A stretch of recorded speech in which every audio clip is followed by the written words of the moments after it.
Good afternoon, I'm Alan Martin, and this is your PIX Now update. And this just in, we're learning more about today's court proceedings for the suspected Golden State Killer. Today, the attorney for Joseph James D'Angelo tried to stop law enforcement from collecting more DNA from her client. She also wants them to stop taking photographs of him, including pictures of his penis. That's according to court documents. Prosecutors want the pictures because it may be related to clues given to law enforcement by the Golden State Killer's victims. The judge has not yet ruled on this issue, but they will be back in court tomorrow. And developing news out of Georgia now. At least 5 people have been killed after a military cargo plane crashed near an airport in Savannah earlier today. It was a C-130 Hercules military airplane that went down. You can see the plane crashed the intersection of 2 roads there. Numerous emergency crews responding to that scene, and they say it was a miracle that no car was hit, but witnesses do say it was a scary sight. I was watching the C-130 come in for a landing. Right when it came over to an open set of trees there, I saw it complete do a roll upside down. When it rolled upside down, it did a straight turn into the ground. The Air Force says the plane belonged to the 156th Air Wing out of Puerto Rico. There's no word yet what caused that crash. We'll continue to keep an eye on the situation, bring you the latest as it develops. Now to Cleveland, where a Southwest Airlines flight had to make an emergency landing because a window started cracking. This is a photo of that window. You see just how large the crack is. Flight 957 was flying from Chicago to New Jersey. Southwest says that the crew diverted the plane to Cleveland to inspect one of the multiple layers of that window. The flight landed safely. No passengers were injured. One passenger did text her son with a picture of that cracked window saying everything was okay, but it was pretty scary. The emergency landing does bring back the frightening memories of last month's tragedy involving a Southwest plane. Now, on April 17th, that plane's engine exploded mid-flight, and that caused debris to break a window and partially suck out a passenger. That passenger, she later died. Just yesterday, the plane was being inspected at a Boeing plant in Washington State. An initial investigation at the NTSB hints at metal fatigue as a reason for the explosion, but Boeing has not yet released its findings. And breaking news, one person in California has died in the romaine lettuce E. coli outbreak. Currently, 24 people in California have fallen ill from the lettuce, the most in this outbreak. Now, the CDC warns, do not eat or buy romaine lettuce from Yuma, Arizona. And if you don't know where the lettuce is coming from, simply do not eat it. To Washington now, where Special Counsel Robert Mueller has raised the possibility of issuing a subpoena for President Trump. That's if he does not agree to answer questions about the Russia investigation. Mola Lenghi has the latest from the White House. A White House lawyer representing President Trump in connection with Special Counsel Robert Mueller's Russia investigation announced his retirement at the end of the month.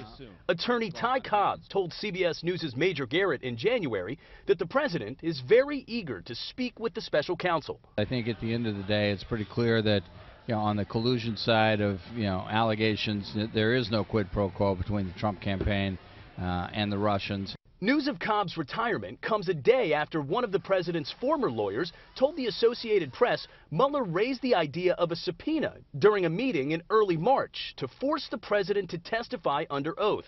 In a tweet this morning, the president once again called the investigation a witch hunt, dismissing claims of collusion as a hoax and obstruction of justice as a setup and trap.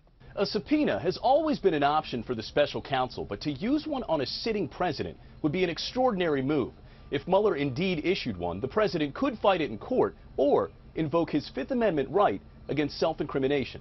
Meanwhile, Deputy Attorney General Rod Rosenstein, who oversees Mueller's investigation, pushed back against reports that Republican lawmakers were drafting articles of impeachment against him. I think they should understand by now the Department of Justice is not going to be extorted. Republican members of the House Freedom Caucus say impeachment would be used against Rosenstein as a last resort.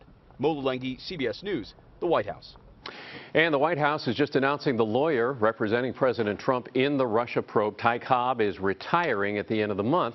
The president plans to replace him with Emmett T. Flood, the same lawyer who represented Bill Clinton during his impeachment proceedings. All right, the markets are just closing right now. Look at those closing numbers. The Dow ending the day down 174 points. NASDAQ, S&P also losing ground today. Right now, a badly damaged sailboat that ran aground at Pacifica finally in the process of being removed. Let's give you a look from the Surfline camera showing crews out there. They've got heavy equipment working to free the 33-foot boat. It's been in that spot since Saturday night. Ran aground and the captain says the engine malfunctioned and stopped working. Well, then he deliberately steered away from some rocks, went towards the beach.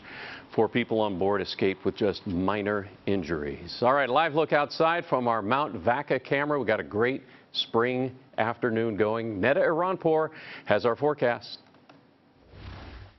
Hello, everybody. Here we are looking at Lake Tahoe from the Homewood camera. And look at this. Snow is melting there pretty quickly. Yes, they got a few snow flurries yesterday, but a lot of that disappearing because, of course, sunshine, warmer weather, but what a gorgeous sight it is of Lake Tahoe. Now, overall, this ridge of high pressure is getting closer and closer. So the low that brought that Sierra snow moving south, impacting parts of Vegas, Arizona, New Mexico, Colorado. But for us, this is what we'll be dealing with. The morning cloud coverage, that marine layer, making room for sunny afternoons. That will be our forecast for the next few days. In fact, all the way till Saturday. Here's a look at your afternoon highs today in Palo Alto, 71, 70 in Mountain View, a little bit warmer in Morgan Hill at 77 degrees, and across the East Bay you may reach 80 degrees in places like Antioch and Brentwood, Pittsburgh 79, a little bit cooler in Benicia at 71, same with Vallejo. Around the Bay, temperatures in the mid-60s, great baseball weather for that Giants game that's going on right now, 72 in San Rafael, and then through wine country, temperatures in the low to mid-70s, so not bad at all. Here are 3 things to remember. So we did have the cloud coverage this morning. We'll have it again tomorrow morning, but those skies will clear up. Temperatures will be warm in the afternoons. That's what we can expect through Friday and Saturday. In fact, Friday, Saturday will be the warmer days of the week. By Sunday, we'll get some slight cooling as a little trough dips into Northern California, but not expecting any rain. And that's a look at your forecast. All right, Neda, thanks so much. Facebook trying to make it easier for us to try virtual reality if you haven't already. Its new Oculus Go, the first self-contained VR headset. And joining us with more on what makes it stand out is CNET executive editor Ian Shure. And Ian, thanks for joining us. My pleasure. Appreciate it very much. So first of all, we say it's self-contained, so you don't have to have the phone in it. I mean, what makes it self-contained? Yeah, so there are no wires, as you can tell, right? Just the straps and the little controller. And that is it. That's the whole thing. You can also sync it with your phone to get photos off and videos off and put them on here. But the whole selling point of this thing is that up until now, VR, the biggest problems have been price. Right? It's very expensive. It can be almost $1,000 just to get yourself set up with the right computer and all that. That's to start. That's just to start, not including all the apps and games. Or it's very low quality, right? You've got the Google Cardboard and the kind of cheaper ones that work with the phone and aren't as good quality. So this is supposed to be kind of the middle ground to make it quality. Price is good, and they're trying to say, you know, also it's easy to slap on, right? You just put it on. Okay, you say work with a phone because you mean you put the phone actually in the headset. This is tethered to a phone. Right, and it only needs the phone for 1 or 2 things, right? To get photos or videos or to connect to your Wi-Fi. After that, it's completely on its own. And so the thing that I found really interesting, I brought it back to my in-laws in Baltimore over the weekend, and they were able to just put it on, right? No effort at all. They got it pretty quick. This is very easy to use. And they were able to watch videos of like my son's first steps as he was, you know, I had a little 360 camera. They were able to watch it and be there for that moment, and they wouldn't have been otherwise. That's pretty exciting. I'm sure they were thrilled by that. And so that's what's really part of the selling point here, is that making it so easy to use these. So the quality is good, the resolution, the audio? Yeah, I mean, look, it's not going to be the highest end device that you would pay $1,000, you know, to get everything going for it, but it is definitely what CNET called it in our review was the new gold standard of the kind of the entry-level VR. And Facebook wants to get into this market. They all want, everybody wants to get into this. They desperately do. Yeah. Mark Zuckerberg, the CEO of Facebook, believes that this is the future of how we use computers, right? It's kind of the same, this kind of same change that happened when mobile phones took over, right? He thinks this is going to be next. And he wants to get 1 billion people to use VR in the next few years. And so this is part of that effort. Do you see this being that entry level type thing. It's not the cheap cardboard one, but it's good quality for the money. You get what you pay for, kind of thing. It's one of the first VR devices I've actually thought about buying myself. And Oh, wow. you know, I'm swimming in this stuff all the time. Sure. And my typical rule is if I would use it as a consumer, I should pay for it. And I've not bought any yet, but this is the first one that's really impressive. Producers are screaming at us to try it on. You have glasses. Can you wear it with glasses? Yes, you can. It's actually, so here, I'm I'll let going to you do do the ultra nerd look. Yeah, right. That's why I'm letting you do it. I can't see you anymore, unfortunately, but this is what it looks like. So is it comfortable? Yes, actually, it's very comfortable. Okay, I'm done looking like a nerd. So it's definitely very comfortable, and it's also designed, these straps, that they've worked very hard on making sure that they're much more easy to use. And also the cool thing, I think, you usually had to put headphones on before. Right. Where's the audio? There's actually speakers inside of here that send the audio through the straps, and you can barely hear it if you're outside of the headset, but inside it sounds really great. We're going to be seeing people on mass transit wearing these things. You probably will. And we didn't talk about, we generally talked about cost, but they're pricing this where? It's $199 to start, and that will hold, that's a 32 gigabyte model, so that holds a pretty good number of videos and photos, and then you can go up to a 64 gig for a little more. But, you know, really, when you're an entry-level thing, people aren't that worried about space, right? They just want to try it out. Right. So that'll be the interesting thing to see whether or not this really flies off the shelves at that level. We'll see if it goes the way of Google Glass or if it goes into the future. That's right. All right, Ian, thanks so much. Appreciate it. My pleasure. All right, Ian Scher, the executive editor for CNET. We appreciate that. All right, we're going to be back. Another update, top of the hour. Watch the updates streaming live, cbssf.com or our KPIX Facebook page.